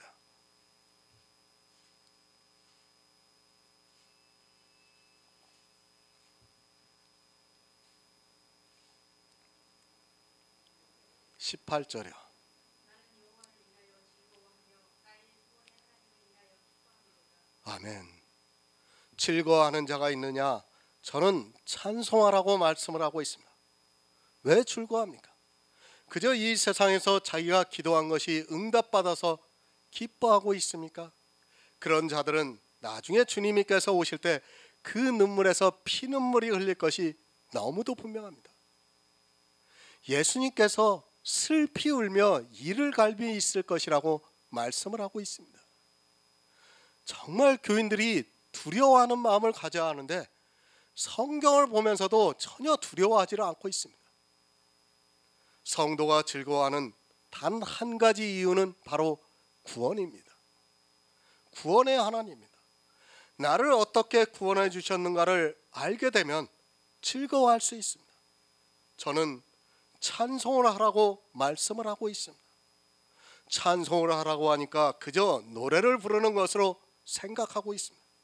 그것이 아니라 내 영혼의 구원을 성령의 감동으로 확신을 받은 성도는 그 은혜가 너무 커서 즐거워하고 있고 그것을 입술로 찬송을 하고 있습니다. 찬송가가 아닙니다. 지금 교회 안에서 부르고 있는 찬송가라고 생각하지 마시기 바랍니다. 하나님께서 이루신 모든 구속의 일을 자랑하는 것이 찬송입니다. 그것을 내가 말하는 것이 찬송이라는 말씀입니다. 내 마음이 기뻐서 노래하는 것이 아니라 하나님께서 나를 어떻게 구원해 주셨다는 것을 이야기하는 것이 찬송이라는 말씀입니다. 내가 무엇을 하는 것을 가지고 찬송하는 것이 아니라 하나님께서 나를 어떻게 경륜하시고 어떻게 구속하시고 어떻게 은혜를 주셔서 구원해 주셨는가를 알고 그것을 이야기하는 것이 찬송이라는 말씀입니다. 찬송하시기 바랍니다. 지금은 이 찬송도 너무 삐뚤게 하고 있습니다. 그저 자기들의 마음을 감동시키는 그런 감성적인 찬송에 빠져 있습니다. 그런 찬송을 하라는 것이 아니라 구원에 대해서 이야기하라는 말씀. 성도는 하나님께서 자기를 어떻게 구원해 주셨는가를 알고 있기 때문에 늘 그것에 대해서 이야기를 하고 있습니다. 지금 이 시대는 사실 찬송가가 너무 심각하게 문제예요. 찬송가가 얼마나 수도 없이 쏟아져 나오고 있습니까? 그것을 매일 또 배우려고 노력을 하고 있습니다. 그리고 생각해 보시기 바랍니다. 우리도 찬송가를 불러봐서 알지만은 정말 때로는 막 눈물이 펑펑 쏟아지지 않습니까? 그러면 어떻게 됩니까? 내가 진짜 믿는 것 같은 착각에 빠지는 거예요. 찬송을 하면서 그렇게 눈물을 흘려본 사람들은 자기가 믿는 걸로 알지 그걸 어떻게 생각할 수 있겠습니까?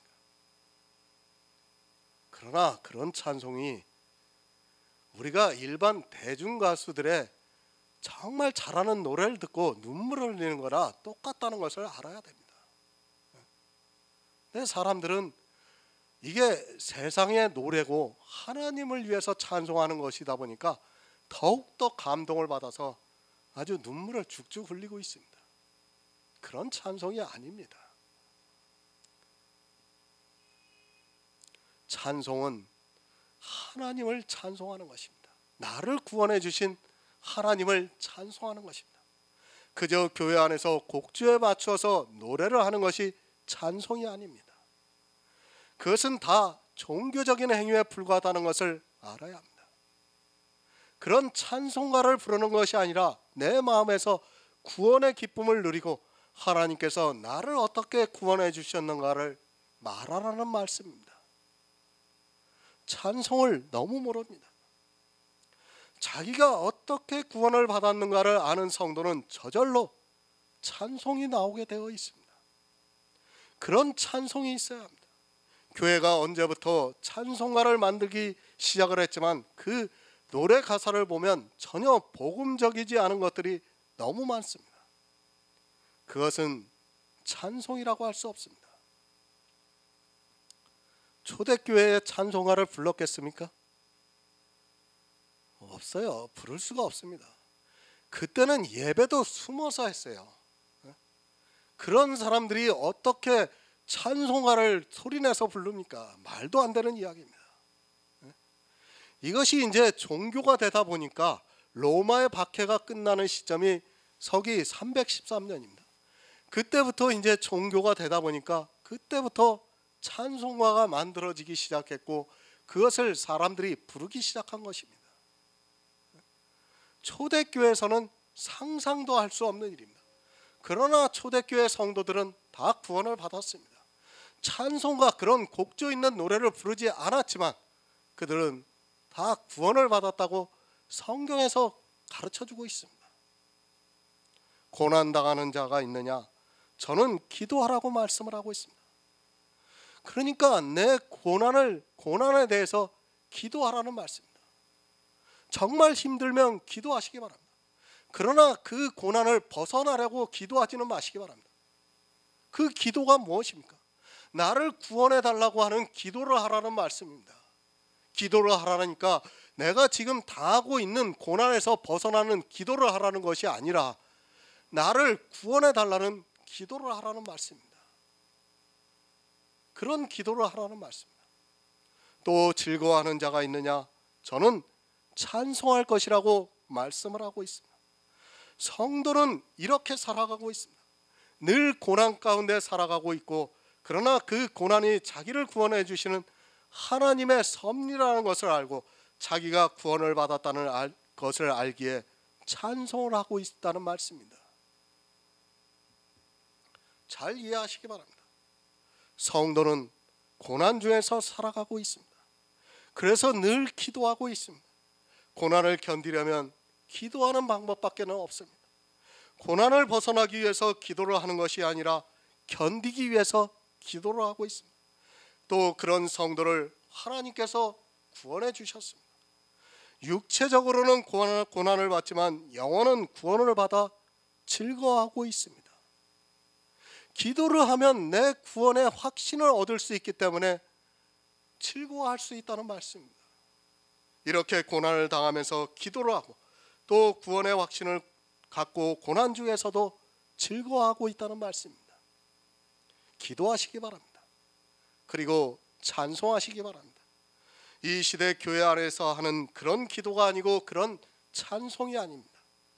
그것은 종교적인 행위에 불과하다는 것을 바로 아시고 복음과 함께 고난을 받으면서 기도를 하고 또 하나님의 구원에 대한 확신을 갖고 즐거워하면서 찬송을 하라는 말씀입니다. 야고보서 5장 14절을 보겠습니다. 신약성경 376쪽입니다.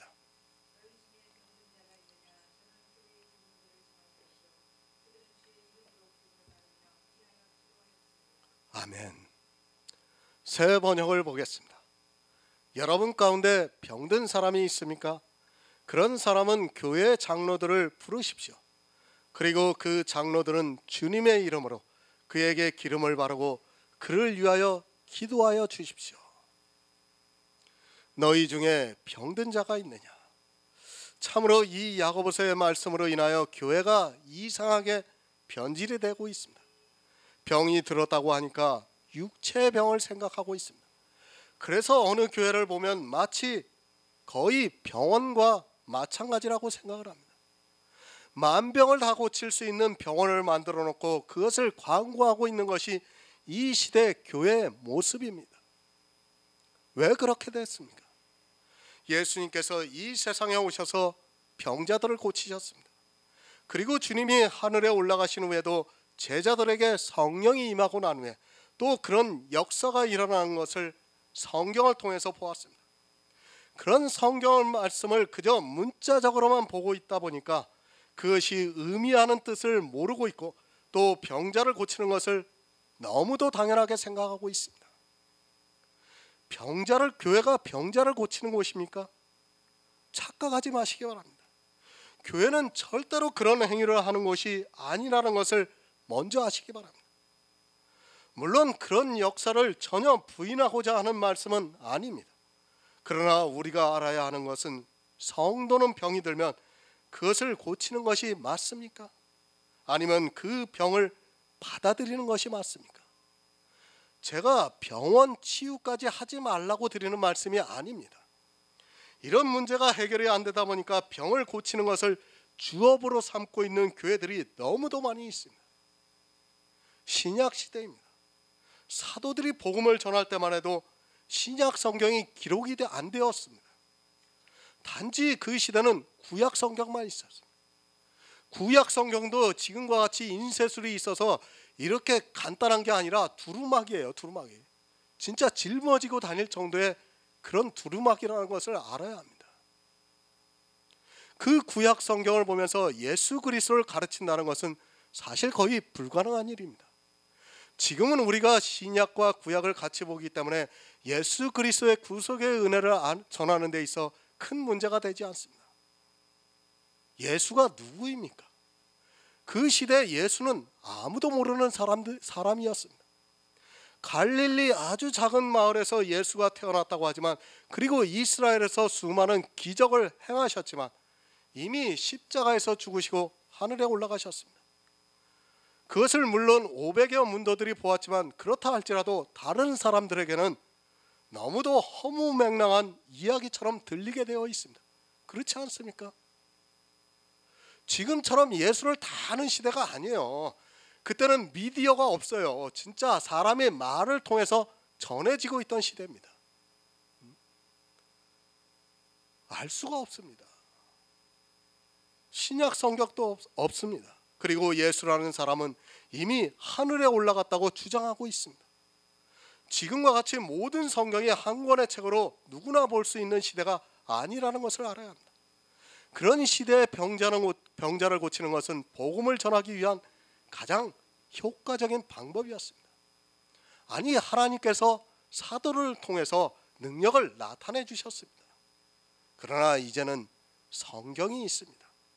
제가 도무지 이해가 안 되는 것이 자칭 성도로 하는 그들이 자기 병을 고치기 위해서 기도를 하고 있습니다. 그들은 성경을 모르고 그저 종교에 빠져 있는 사람들입니다. 하나님께서 언제 성도의 병을 고쳐주셨습니까? 물론 히스기야 같은 경우 특별한 경우도 있지만 엘리사도 죽을 병에 걸려서 죽었다는 것을 깨달아야 합니다. 교회는 병원이 아닙니다.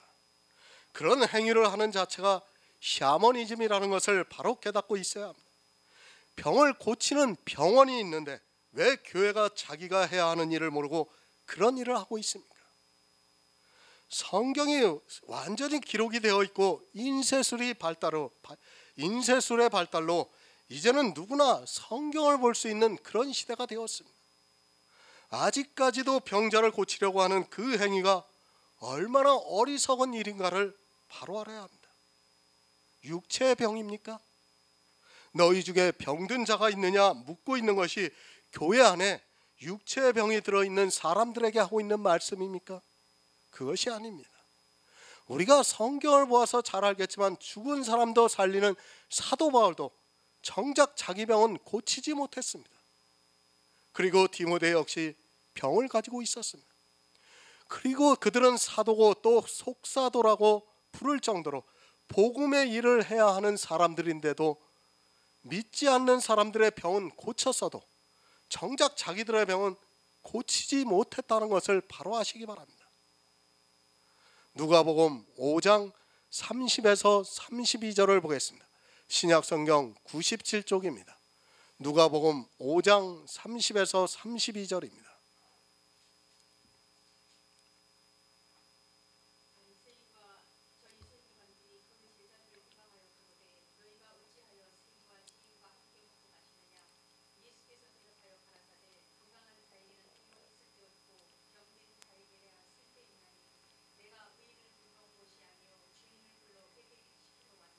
아멘. 네, 거기까지. 너희 중에 병든 자가 있느냐고 묻고 있습니다.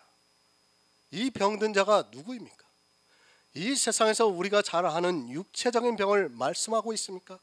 암에 걸렸다든지 당뇨에 걸렸다든지 또 여러 가지 불치병에 걸린 것을 말씀하고 있습니까? 교회 안에 다수가 이런 말씀을 보고 마치 그런 육체의 병이 걸린 것으로 성경을 보고 있습니다. 바리새인과 서기관이 비방을 하고 있습니다. 너희가 어찌하여 세리와 죄인들과 함께 먹느냐고 따지고 있습니다. 그러자 예수님께서 건강한 자에게는 의원이 쓸데없고 병든 자에게 필요하다고 말씀을 하면서 내가 의인을 부르러 온 것이 아니요 죄인을 불러 회개시키러 왔다고 말씀을 하고 있습니다. 병든 자가 누구인가 하면 아직 회개를 하지 않은 사람을 병든 자라고 말씀을 하고 있습니다. 누가 병든 자입니까? 아직 예수 그리스도를 믿지 않고 있는 사람이 병든 자입니다.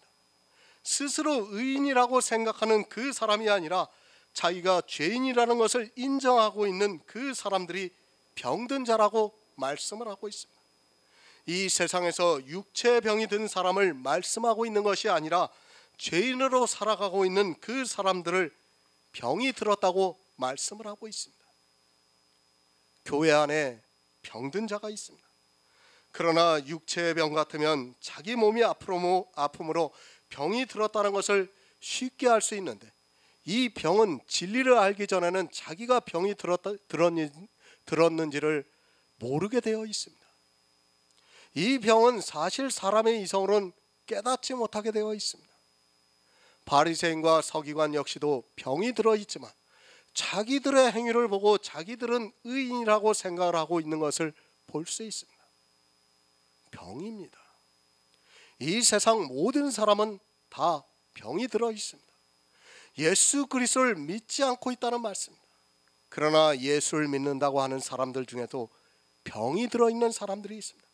그것을 야고보가 말씀하고 있습니다. 어떤 병이 들어있습니까? 나도 모르게 외식을 하는 거예요. 자기도 모르게 이렇게 복음을 듣습니다. 복음을 듣다가도 내가 모르는 것을 행위로 나타낼 때가 있습니다. 그런 것을 지금 말씀하고 있는 겁니다. 그렇게 병든 자가 있느냐? 너희 중에 병든 자가 있느냐? 저는 교회 장로들을 청할 것이라고 말씀하고 있습니다. 이 세상의 병이 아닙니다. 성경을 바로 하시기 바랍니다. 우리의 육체의 병을 고치라고 성경은 말씀하고 있지 않습니다. 성경은 예수님께서 그리고 제자들이 수많은 병자를 고친 것을 제가 부인하는 것이 아닙니다. 하지만 그런 병자들을 고친 것은 다 영적인 의미가 있다는 것을 알아야 합니다. 단순히 병자를 고친 것이 아닙니다. 그리고 이 시대 교회 안에서 육체의 병이 들어있는 사람에게 고침을 받으라고 하는 것이 절대로 아닙니다. 우리 몸에 병이 드는 것은 너무도 당연하고 그것을 받아들일 수 있는 사람이 성도입니다. 하지만 교회가 너무 샤머니즘에 빠져 마치 주스로 하는 것과 같이 기도를 하면서 병자를 고치려 하고 있습니다. 의원입니다. 그것은 비유로 말씀하신 것입니다. 이 세상 병든 자도 의원이 고치고 있습니다. 물론 건강을 미리 챙기기 위해서 검진을 받기 위해서 의원을 찾는 사람도 있지만 거의 모든 사람은 병이 들었을 때 의원을 찾고 있습니다. 더구나 지금과 같이 의학이 발달한 시대가 아니라 2000년 전이라고 생각하면 답은 더 쉽게 나올 수 있습니다. 주님이 왜 오셨습니까? 병든 자, 죄인을 불러 회개시키기 위해서 오셨다고 말씀하고 있습니다.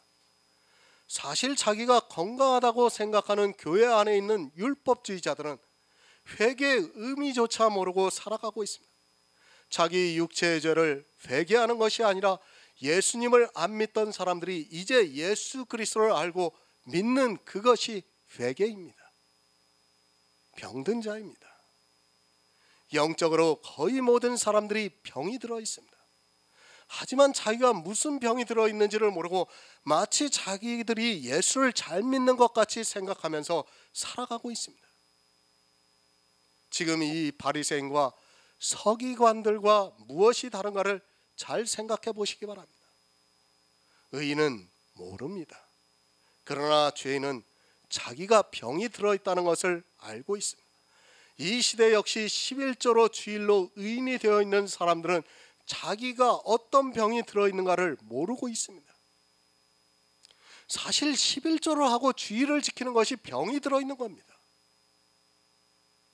병을 알아야 장로를 청해서 기도를 받을 수 있는데 장로도 모르고 있고 병든 사람도 자기가 어떤 병에 들어있는가를 모르는 참으로 안타까운 시대를 살아가고 있습니다. 장로입니다. 이 시대 목사입니다. 이 시대 장로가 아니라 성경의 장로는 이 시대 목사와 마찬가지입니다. 지금의 장로는 사실 성경적이지 않습니다. 목사를 장로라고 부르는 것이 성경적이라는 것을 알고 있어야 합니다. 굳이 장로로 부를 필요는 없겠지만 그래도 성경에서 말씀하고 있는 뜻을 바로 알고 있어야 이해할 수 있습니다. 목사는 성경적이지 않습니다. 그러나 그 호칭이 중요한 것이 아니라고 생각하고 있습니다.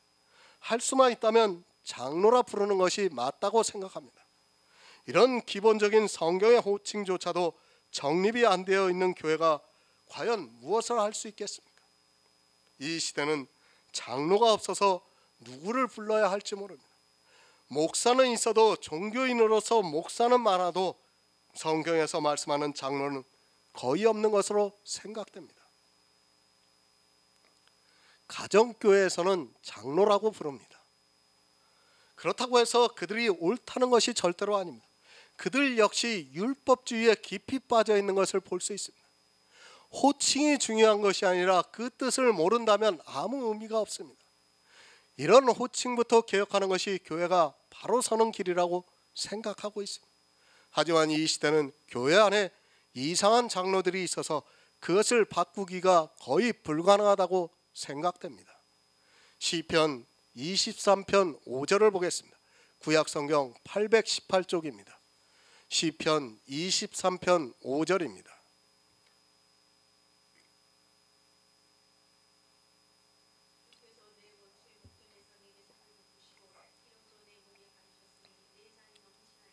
아멘. 장로는 주의 이름으로 기름을 바르고 위하여 기도하라고 말씀을 하고 있습니다. 육체의 병입니까? 그것이 아니라 영적인 병에 들어 있습니다. 야고보는 이제까지 무엇을 말씀하고 있습니까? 행함이 있는 믿음입니다. 그 행함은 율법을 버리는 행함입니다. 그러나 율법과 성화 그리고 은사를 통해서 자기의 의가 드러나고 있고 그것이 병이라는 말씀입니다. 영적인 병입니다. 육체의 병이 들어있는 사람은 구원을 받을 수 있어도 바리새인과 같이 영적인 병이 들어있으면서도 그것을 깨닫지 못하는 사람은 절대로 구원을 받을 수 없습니다.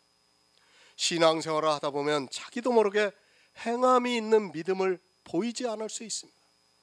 그것은 율법으로 성화로 그리고 은사로 예수 그리스도의 십자가를 거절하는 영적인 병에 들어 있습니다.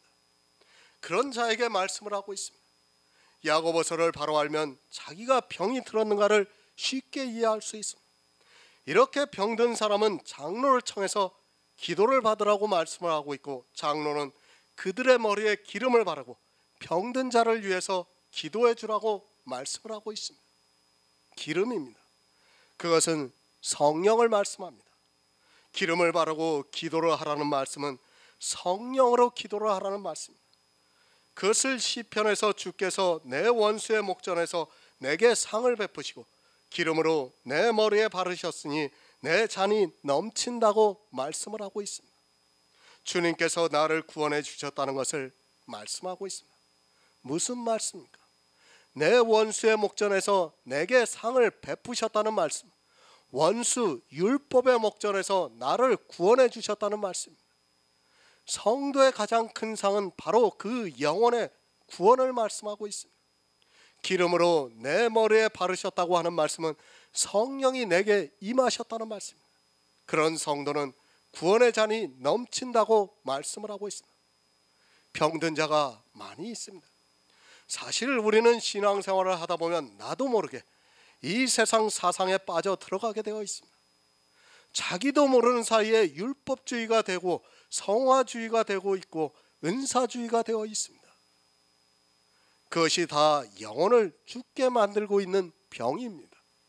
그런 병에 걸려 있는 사람은 자기가 병에 걸렸다는 것을 깨달아야 합니다. 그런데 이 시대를 보시기 바랍니다. 다 율법주의에 빠져 있습니다. 그리고 은사주의에 빠져 있습니다. 또한 감리교나 침례교 같은 경우에는 성화주의에 깊이 빠져 있습니다. 이렇게 병이 들어 있습니다. 하지만 자기가 병이 들었다는 것을 모르기 때문에 장로를 청해서 기도를 받을 생각도 하지 못하고 있습니다. 문제는 그것이 병이라는 것을 가르치는 장로가 없다는 사실입니다. 장로가 먼저 알아야 합니다. 그런데 장로가 다 그 병에 걸려 있습니다. 마치 이스라엘의 바리새인과 서기관과 같이 병에 걸려 있으면서도 육체적으로 세리와 죄인들을 오히려 정죄를 하고 있습니다. 자기 자신이 어떤 병에 걸려 있는 줄을 모르는데 과연 그들에게서 배우는 교인들이 깨달을 수 있겠습니까? 이 야고보서를 통해서 행함이 있는 믿음을 바로 알아야 병이 들었는지를 알 수 있는데, 이 시대는 야고보서를 바로 해석해서 가르치는 장로가 없습니다. 행함이 있는 믿음입니다. 그것을 모르는 사람은 다 병이 들어 있습니다. 육체의 병이 아니라 그 영혼이 죽는 병이 들어있다는 말씀입니다. 하지만 성경이 해석이 안 되니까 그저 문자 그대로 육체의 병을 생각하고 교회가 점점 더 깊이 샤머니즘에 빠져들어가고 있는 것을 볼 수 있습니다.